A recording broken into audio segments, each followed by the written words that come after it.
how to waste your life and be as miserable as you possibly can? Alright then, watch this video carefully because this might be the difference between living happily and enjoying every day or living a life full of miserable sadness. And misery is not just a destination, it's a bit like football, a skill set that can be honed and perfected.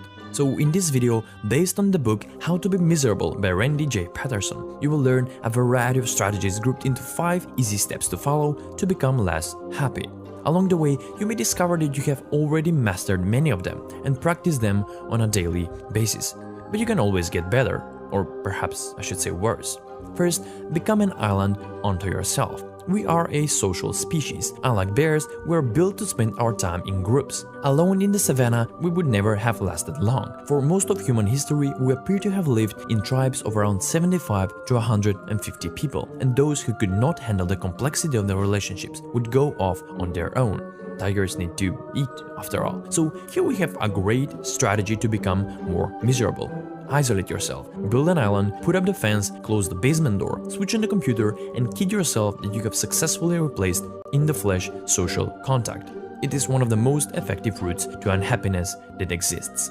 Second, take things seriously. Very seriously. Very seriously. And take them personally. Keep yourself distant and unapproachable. You don't want to spend time with those inferior, inadequate, stupid or unpleasant people, which by the way should be everyone in your eyes. Just judge them as soon as you see them.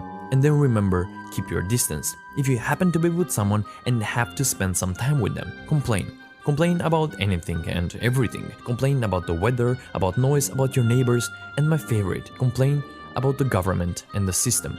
Sweet. Third, there are 3 times that matter: the past, the future, and the present.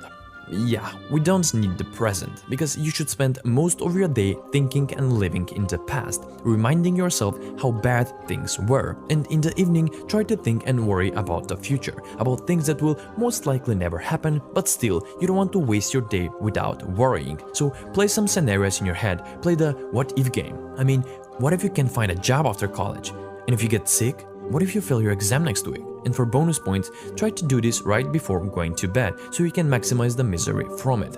Think of something that might happen tomorrow, something bad. Let your mind consume that. Now roll over and slide gently off to sleep. Good luck with that. Fourth, one of the best ways to be miserable is to relinquish your goals altogether, thus becoming utterly directionless. But if, like many people, misery is not your only goal, then you can dissatisfy yourself with the way you approach your various missions. Instead of setting SMART goals, which stand for specific, measurable, actionable, realistic, and time-defined, set all of your immediate goals vapid. Vague, amorphous, pie in the sky, irrelevant, and delayed. Most ultimate goals are a long way off, and if you allow yourself to focus on the smaller steps, you will frequently find that you have succeeded. This runs the risk of increasing your enthusiasm to continue on the path you set for yourself, so be sure to never do that. Instead, stubbornly attend to the ultimate goal. If there are 50 steps in the process, you will get 49 identical answers of not yet.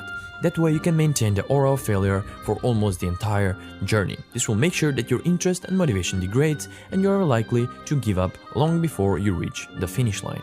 Fifth and finally, let fear paralyze you. And please do not leave your comfort zone. If you have the urge to do something new or make a change in your life, immediately stop and let it pass. Simply obey your impulses. If your impulses say that you should avoid dogs, heights, people, talking to your crush, enclosed spaces, traveling, asking questions, relationships, airplanes, tests, medical exams, job interviews, and all potential humiliations, then do exactly that.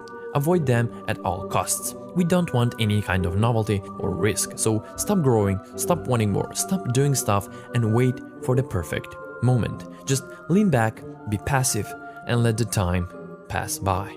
You will do those scary things when you feel like it. You know, maybe that's a good idea. Yeah, maybe. Maybe you'll do better in the next life.